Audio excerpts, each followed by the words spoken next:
Ndiyo, ni furaha ya kweli.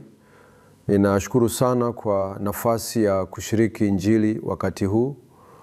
Ninashukuru sana kwa nafasi ya kuonyesha jinsi ya kuwasilisha injili kwa usahihi, kwa urahisi na kwa uwazi kupitia kifungu cha neno la Mungu. Ili kushiriki injili leo, mstari wetu ni Warumi sura ya 6, mstari wa 23. Inasema, mshahara wa dhambi ni mauti, lakini karama ya Mungu ni uzima wa milele katika Kristo Yesu Bwana wetu. Hapa kuna mtu na mtu mmoja hapa anaweza pia kumwakilisha kila mtu. Upande wa kulia kuna Mungu. Mtu huyu anatamani wokovu. Lakini ili mtu huyu apate wokovu, lazima avuke bonde hili refu, akutane na Mungu, na ndipo tu aweze kupokea wokovu, yaani uzima wa milele kama zawadi. Hata hivyo, swala ni kwamba mtu huyu anapaswa kutatua tatizo kwanza. Lakini kulingana na ujumbe wa leo, inasema kwamba mshahara wa dhambi ni mauti. Ni muhimu sana kuelewa dhambi ni nini. Tunapopata kuelewa tatizo la dhambi kwa mara ya kwanza, tunaweza kupata njia ya kulitatua. Dhambi hii ndiyo watu huelewa wanaposema wamefanya dhambi. Tunaposema mtenda dhambi, mara nyingi tunamfikiria mtu aliyekamatwa akitenda uhalifu na kutumwa gerezani au kuhukumiwa. Hata hivyo, kilicho muhimu ni kwamba dhambi huanza kutoka ndani yetu. Yaani, kulingana na tunavyofikiria, dhambi hutokea. Kwa mfano, tuliiba mali ya mtu mwingine kwa faida yetu binafsi. Hii kwa hakika ni mwanzo wa dhambi. Mwizi mdogo huwa mwizi mkubwa. Hii inaeleza asili ya dhambi. Pia, wakati mwingine tunawaambia wengine uongo. Lazima kuwe na sababu ya wazi kwa hilo. Na pia, tunawakosoa wengine kwa maneno na hata kuua watu kwa maneno. Wakati mwingine, hata huchukua maisha ya mtu. Ukiwaza, kuanzia mawazo yetu, mambo kama kuiba mali ya wengine, kusema uongo kwa faida binafsi, au kuwakosoa wengine, ukijiuliza kwa muda mfupi, unayafanya haya kwa ajili ya nani? Hii ndiyo dhambi. Kufanya kila kitu kwa ajili yangu, kwa manufaa yangu na kwa kusudi langu. Lakini chanzo cha dhambi huanzia wapi? Haitoki kwa watu wengine. Hutoka ndani yangu mwenyewe, katika mawazo yangu mwenyewe. Kwa sababu nilifikiri hivyo, ndivyo ilivyotokea katika matendo. Kwa maneno mengine, dhambi hii ni kufikiri kwamba mimi ndiye mmiliki wakati sio mimi mmiliki wa kweli. Sikuumba maisha yangu mwenyewe pia. Fursa tuliyopewa, nafasi ya kuishi tulipewa. Hii ina maana kwamba sisi sio wamiliki. Sababu ni kwamba hatuwezi kudhibiti maisha yetu kadiri tunavyotaka. Hiyo ina maana kwamba mimi sio mmiliki. Lakini ninapofikiri kama mmiliki, ndipo dhambi inaanza. Kwa maneno mengine, hatupaswi kupuuza ukweli kwamba kila kitu kinapoanza na mafaa yangu na mawazo yangu kinaweza kuwa mzizi wa dhambi. Sasa, ilisemwa kwamba mbegu ya dhambi huchipua, na kuchipua humaanisha kutenda dhambi na matokeo ya dhambi hiyo. Mara unapofanya dhambi, unaifanya tena, na matokeo ya kufanya dhambi nyingi bila kujua ni nini? Tunapofanya dhambi hatutambui. Tunafanya dhambi bila kujua. Lakini kwa hakika kuna gharama ya kulipa. Gharama hiyo ni mauti. Kwa hiyo mshahara wa dhambi ni mauti. Mauti hasa ni nini? Kwa maneno mengine, kufa ni nini? Watu huanguka kutoka kuwa hai. Lakini ushahidi wa mauti unaonekana vipi? Kwa mfano, ikiwa mkono au mguu umetenganishwa, basi kuna ushahidi dhahiri wa mauti. Lakini bila ushahidi huo, mwili uliokuwa ukisonga hauendi tena. Hicho ndicho kifo. Kwa hiyo mauti humaanisha kwamba ukitazama kwa karibu, ni pale roho inapoliacha mwili. Tunasema mtu amekufa pale roho inapomtoka. Lakini kabla ya hapo, kuna jambo zaidi la kuzingatia. Kabla ya mauti, kabla ya kufa, je, tunaishi tukipa kipaumbele mwili au roho? Kwa nini? Je, ni kwa sababu roho ni ya thamani zaidi, kwa kuwa mwili hufa roho ikiondoka? Watu wengi huzingatia mwili. Nitakula nini? Nitautunzaje mwili wangu?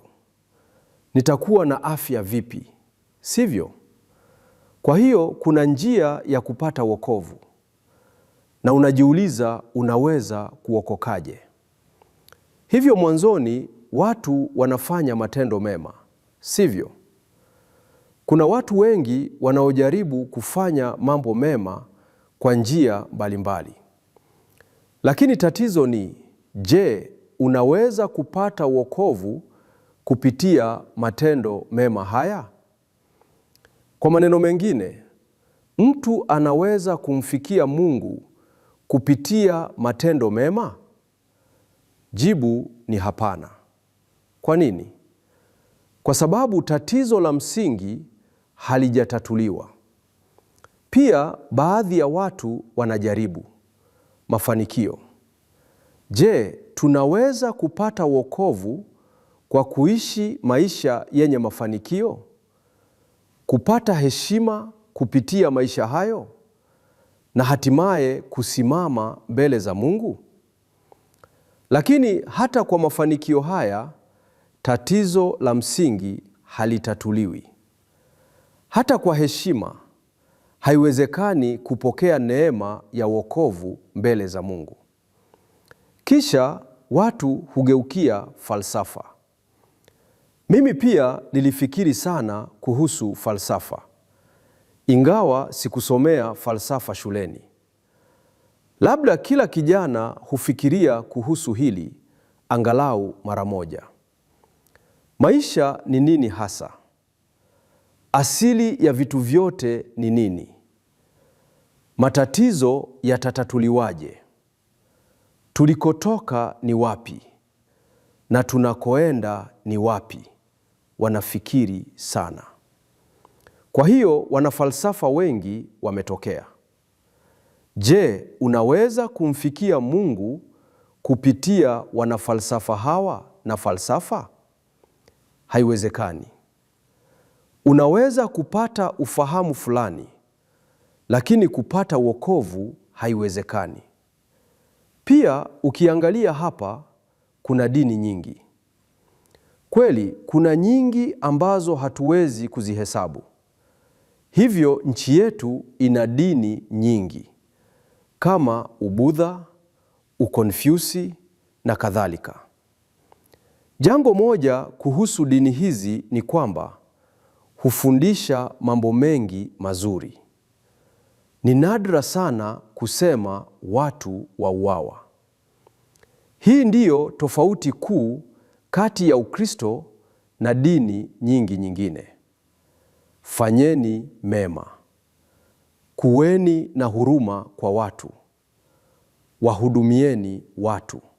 Sivyo? Wanasema mambo mazuri sana kama haya. Mungu aliandaa msalaba moja kwa moja. Katika ujumbe wa leo, Yesu Kristo ndiye uzima wa milele katika Bwana wetu. Na kwa ajili ya Yesu Kristo, Mungu alimtoa Yesu kupitia msalaba. Je, umewahi kufikiria kwa nini sadaka hii ilitolewa? Sasa tunahitaji kujifikiria sisi wenyewe. Kwa nini Yesu ambaye hakuwa na dhambi alikuja duniani, akateswa, akadharauliwa, akamwaga damu, akasulubiwa, akafa na kufufuka baada ya siku 3? Kwa nini alilipa gharama kubwa kiasi hiki? Ilikuwa kwa ajili yangu, kwa ajili ya dhambi yangu, kwa gharama ya dhambi yangu, na hata kwa tatizo la kifo changu. Yesu alilipa gharama hiyo msalabani. Kwa hiyo sasa tunaweza kumkaribia Mungu kupitia Bwana wetu Yesu Kristo. Hata hivyo, kuna hatua 2 zinazohitajika kumkaribia Mungu hapa. Ya kwanza ni toba. Toba ni nini? Ni kukiri kwamba mimi ni mtenda dhambi, na kwa sababu ya dhambi zangu nilistahili kufa. Mimi nilikuwa bwana. Mimi ni mtenda dhambi. Yesu alikufa kwa ajili ya dhambi yangu. Kupitia toba, mkirimu Yesu na kumwamini Yesu aliyelipa gharama kwa niaba yangu, sasa hatua ya pili inahitajika, ambayo ni kumpokea. Yesu Kristo ni nani? Yeye ndiye uzima wa milele katika Kristo Yesu Bwana wetu. Mara moja, Bwana Yesu Kristo kama Bwana wangu, si mimi kama Bwana, alilipa gharama yote kwa niaba yangu, akanikomboa na akanipa njia ya kuingia katika ufalme wa Mungu. Unapompokea Yesu Kristo kama Bwana wako, anayetoa njia ya kuingia mbinguni, unaweza mara moja kusimama mbele za Mungu na kupokea zawadi ambayo ni uzima wa milele, zawadi ya kuingia mbinguni. Hapa sasa, je, unatambua kuwa ulikuwa bwana? Basi ninataka ukiri wakati huu: Bwana, natubu kwa maisha yote niliyoyaishi nikidhani mimi ndiye Bwana, na kwa dhambi zote nilizofanya kwa mawazo, kwa matendo na kwa maisha. Nilikuwa mtenda dhambi. Sasa ninampokea Yesu Kristo kuwa Bwana wangu, aliyekufa kwa ajili ya dhambi zangu na kuteseka na kufufuka tena. Yesu, wakati huu, tafadhali ingia moyoni mwangu. Karibu. Bwana, tafadhali ingia ndani yangu. Yesu, tafadhali ingia ndani yangu. Karibu. Karibu. Kuanzia sasa, nitaamini Yesu Bwana wetu kama Bwana wangu na kuishi kulingana naye. Nitaishi nikimtegemea na kumtumaini Bwana pekee. Kwa jina la Yesu tunaomba, amina. Amina. Tunapaswa kuangalia mambo matatu sasa hivi. Kwanza, Yesu yuko wapi sasa? Umemkaribisha Yesu wapi sasa? Ndiyo, sio angani, bali ndani yangu nimemkaribisha Yesu. Jambo la pili tunalopaswa kuangalia ni nini kimetokea kwa dhambi zako sasa? Nini kimetokea kwa dhambi zangu? Yesu amelipa gharama. Sasa nini kimetokea kwa dhambi zetu? Dhambi zetu za zamani, sasa na hata za baadaye zimetolewa gharama katika Yesu Kristo. Ndiyo sababu Biblia inatujulia wenye haki, dhambi imetatuliwa kabisa. Jambo la tatu tunalopaswa kuangalia ni kuanzia sasa Bwana ni nani? Hadi sasa nimeishi kama bwana wa maisha yangu, lakini kuanzia sasa Bwana ni nani? Ni Yesu Kristo. Sasa kwa kumwamini Yesu, kumtegemea Yesu na kuishi kwa utii, unaweza kuwa mtoto wa Mungu na kutembea katika njia mpya ya uzima.